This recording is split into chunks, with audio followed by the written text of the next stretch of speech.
اس کے لیے نیت جو ہے وہ دل کے ارادے کا نام ہے، اس کو الفاظ کی شکل دینا ضروری نہیں ہے. اور آپ صلی اللہ علیہ وسلم سے روزہ رکھنے کی جو دعا یہ ہے وَبِصَوْمِ غَدٍ نَوَيْتُ مِنْ شَهْرِ رمضان، کسی بھی حدیث میں ہمیں نہیں ملتی، نہ کہ اوتھینٹک احادیث میں بلکہ ضعیف حدیث میں بھی کہیں سے یہ دعا ثابت نہیں ہے. اور لکھنے والے نے جو اس دعا کو لکھا ہے تو اس نے یہاں ایک غلطی کر دی، اور جو عربی گرامر کو جانتے ہوں گے وہ اس بات کو سمجھ لیں گے کہ یہاں پر جو لفظ ہے غد، وَبِصَوْمِ غَدٍ نَوَيْتُ، غد، تو غد کا جو یہ مطلب آتا ہے عربی میں، تو وہ جو ہوتا ہے ٹمورو کے لیے ہم یوز کرتے ہیں، یعنی آنے والا کل. تو اب ہم جانتے ہیں، یہ بات ہم آسانی سے سمجھ سکتے ہیں کہ چاند کا جو دن شروع ہوتا ہے تو دن جو ہے وہ بعد میں آتا ہے، اور دن سے پہلے کیا ہے، رات آتی ہے. اس بات کو آپ سمجھیے کہ جب ہم چاند دیکھتے ہیں، چاند دیکھنے کا اہتمام کرتے ہیں، رمضان مبارک کا چاند ہم دیکھیں گے، تب کیا ہوگا، مغرب کی اذان ہوگی، نماز ہوگی، اس کے بعد عشاء ہوگی، اس کے بعد ہم سحری کھائیں گے. تو یہ رات کا جتنا بھی پورشن ہے، مغرب کے بعد سے جو پورشن رات کا اسٹارٹ ہو جائے گا، وہ کیا ہے، وہیں سے کیا ہے ہمارا دن شروع ہو جاتا ہے. تو اس حساب سے اگر ہم یہ دعا پڑھیں وَبِصَوْمِ غَدٍ نَوَيْتُ مِنْ شَهْرِ رمضان، تو اس کا مطلب یہ ہو جائے گا کہ میں آنے والے کل کے روزے کی نیت کرتی ہوں. آنے والا کل، جبکہ ہم جس دن میں داخل ہو چکے ہیں تو ہمیں تو نیت یہ کرنی چاہیے کہ ہم آج کے روزے کی نیت کرتے ہیں. اور ہم اپنی زبان سے کیا کہتے ہیں، یعنی جس ٹائم ہم سحری ختم کرتے ہیں اور روزہ رکھتے ہیں تو ہم اپنی زبان سے کیا کہتے ہیں کہ ہم کل کے روزے کی نیت کرتے ہیں. تو اس طرح سے تو پھر آج کا روزہ ہمارا ضائع ہو گیا، آج کے روزے کی تو ہماری نیت ہوئی نہیں. اسی طریقے سے جب ہم دوسرے دن کی نیت کریں گے اس دعا کے ساتھ، تب اس دن کا تو روزہ ہمارا ضائع ہو جائے گا اور ہم آنے والے کل کی نیت کریں گے.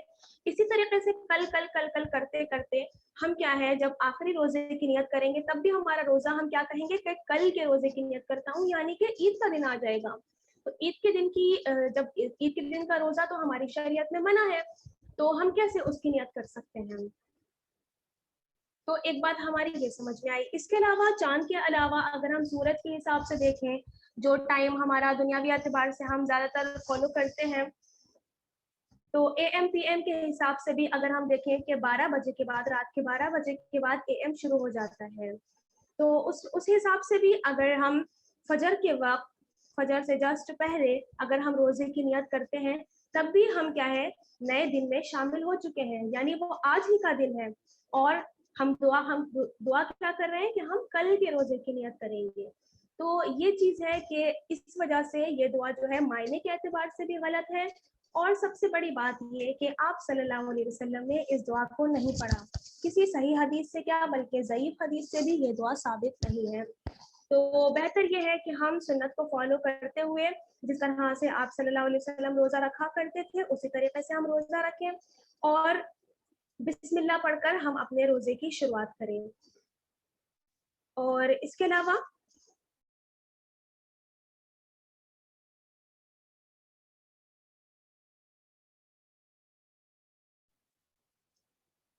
فرض روزے کی نیت ہمیں، یعنی جو ہم فرائض کے طور پر روزے انجام دیں گے، اس کی نیت ہمیں فجر سے پہلے پہلے کرنا لازم ہے.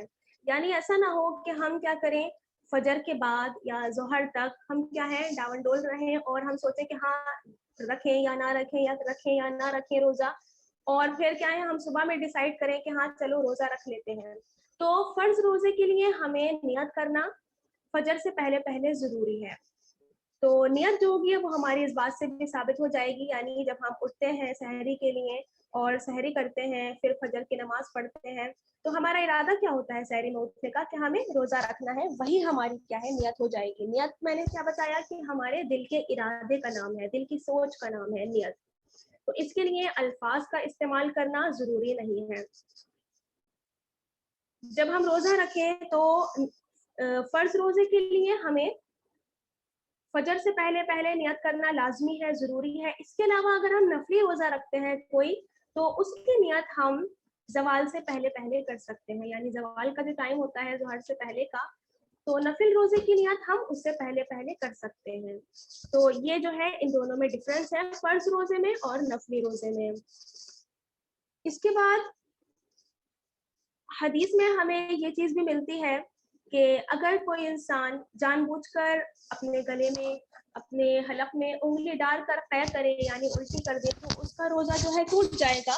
لیکن اگر کسی انسان کو فطری طور پر اگر وامٹ ہو جاتی ہے الٹی آ جاتی ہے تب اس کا روزہ نہیں ہوگا چاہے تھوڑی ہو یا زیادہ ہو. ٹھیک ہے. ہمارے یہاں ہم کیا سمجھتے ہیں کہ اگر تھوڑی سی الٹی ہوئی تھوڑی سی وامٹ ہو گئی بہت زیادہ نہیں ہوئی تب کیا ہے روزہ مان لیا جائے گا اور اگر منہ بھر کے قے ہو گئی تب کیا ہے روزہ ٹوٹ جائے گا. تو اگر اس میں ہمیں یہ بات سمجھنا ہے کہ اگر جان بوجھ کر کوئی انسان اپنے حلق میں انگلیاں ڈال کر قے کرے تب کیا ہے اس کا روزہ ٹوٹ جائے گا. لیکن اگر کسی کو فطری طور پر وامٹ ہو جاتی ہے تو اس کا روزہ نہیں ٹوٹے گا. اسی طریقے سے روزے میں جو منکرات تھے یعنی جو جن چیزوں سے ہمیں روزے میں بچنا ہے ان کا تذکرہ جو ہے وہ ہم اس سے پہلے والے سیشن میں دیکھ چکے ہیں کہ فضول باتوں سے بچنا, غیبت سے بچنا اور کتنی کچھ باتیں تھیں جن سے کیا ہے ہمیں روزوں میں بچنا ہے. تو ورنہ کیا ہوگا کہ ہمارے روزہ جو ہے وہ باطل ہو جائے گا, ادھورا رہ جائے گا, کمپلیٹ نہیں ہو پائے گا, اس میں کیا ہے کمی آ جائے گی, نقص آ جائیں گے. تو ان تمام فضولیات سے ہمیں بچتے ہوئے اپنے روزے کو مکمل کرنا ہے. جب ہم اپنا روزہ مکمل کرتے ہیں, جب افطار کا وقت آتا ہے تب ہم اس چیز کا اہتمام کریں کہ ہم عورتیں جو ہیں خاص طور سے ہم لیڈیز, ہم لڑکیاں, کہ ہم صرف محض کھانے پینے کے کاموں میں نہ لگی رہیں بلکہ افطار کا جو وقت ہوتا ہے وہ خاص طور سے دعاؤں کی قبولیت کا وقت ہوتا ہے.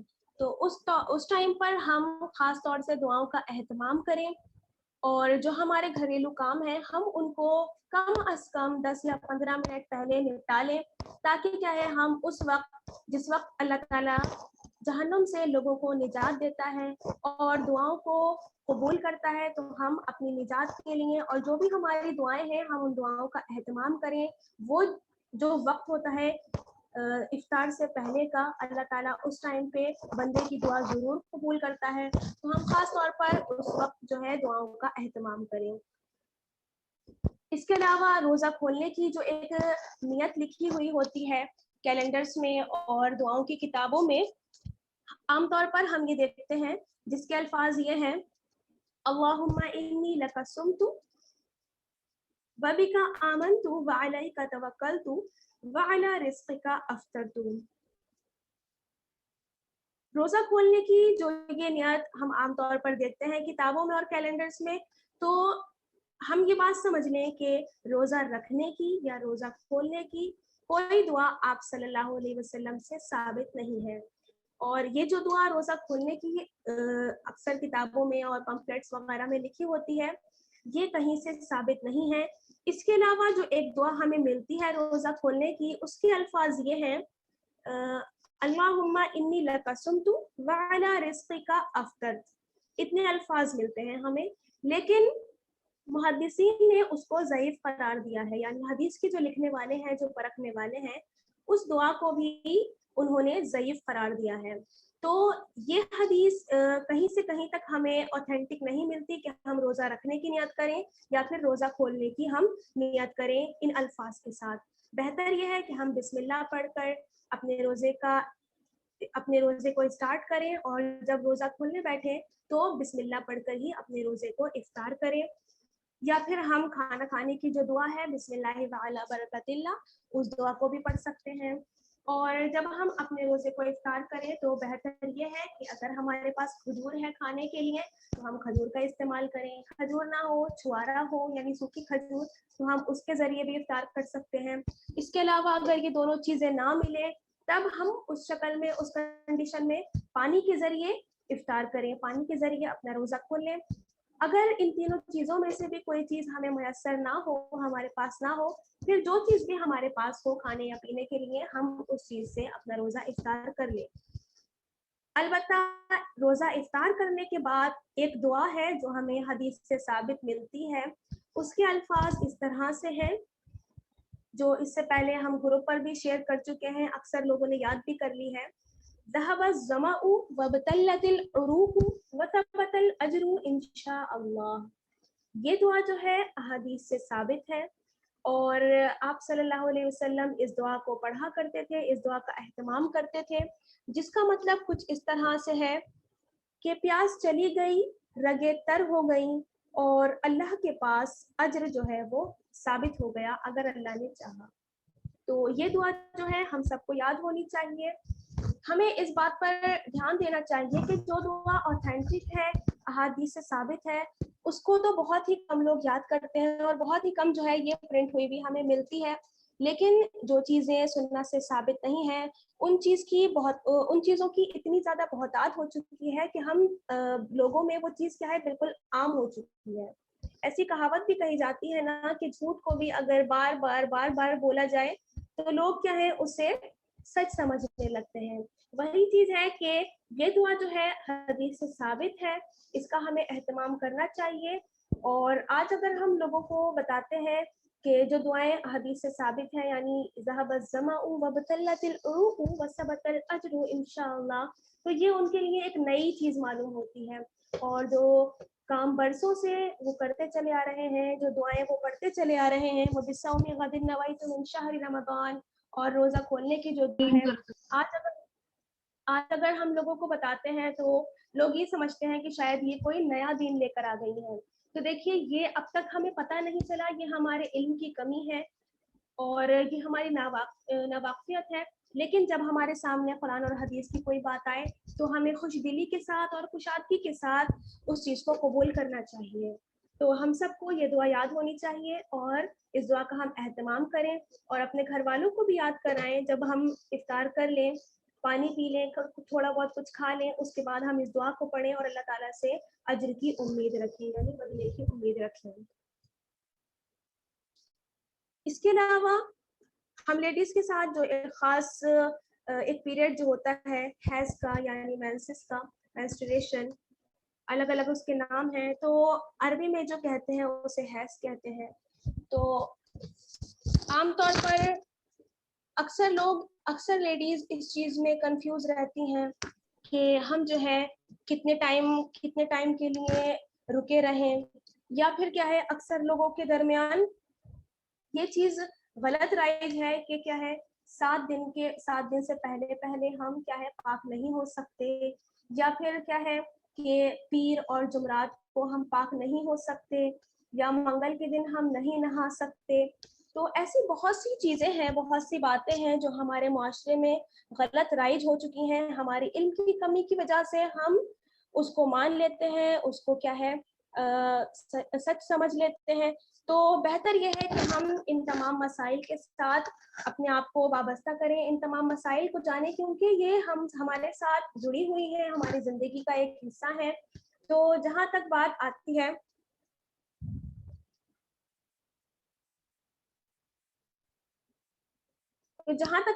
حیض کے مسائل کے بارے میں, تو یہ بات ہم سمجھ لیں کہ حیض کی جو کم سے کم مدت ہے وہ 3 دن ہے, یعنی 3 دن سے پہلے ہم پاک نہیں ہو سکتے.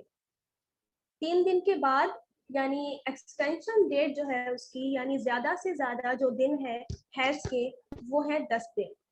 یعنی 10 دن کے بعد بھی اگر ہمیں بلیڈنگ ہو رہی ہے تو وہ چیز جو ہے ہماری ایک بیماری مانی جائے گی. اور 10 دن کے بعد بھی اگر ہمیں بلڈ آ رہا ہے تو ہم کسی ڈاکٹر کو دکھائیں, اس سے مشورہ کریں. لیکن 10 دن کے بعد ہم اپنی جو نمازیں ہیں, اپنا جو روزہ ہے اس کو کنٹینیو کر سکتے ہیں, ٹھیک ہے, چاہے بلیڈنگ ہو رہی ہو. تو بعض لوگ جو ہے یا کسی کو ایسی کوئی بیماری لگ جاتی ہے کہ جیسے رسولی کی جو بیماری ہوتی ہے, یا کوئی ایسی بیماری جس میں کیا ہے بلیڈنگ ہو جاتی ہے انسان کو اور کئی دن لگ جاتے ہیں, یعنی 10 دن سے زیادہ لگ جاتے ہیں. تو عورتیں جو ہیں یا لیڈیز جو ہیں وہ کنفیوز رہتی ہیں کہ ہم کیا ہے بلیڈنگ ہو رہی ہے, ایسی کنڈیشن میں ہم نماز کیسے پڑھیں, قرآن کیسے پڑھیں, روزہ کیسے رکھیں. تو جو زیادہ سے زیادہ ایکسٹینشن ڈیٹ جو ہے اس کی وہ میں نے آپ کو بتایا کہ 10 دن ہے, اور جو لمیٹڈ ہے یعنی کم سے کم جو ہے وہ 3 دن ہے.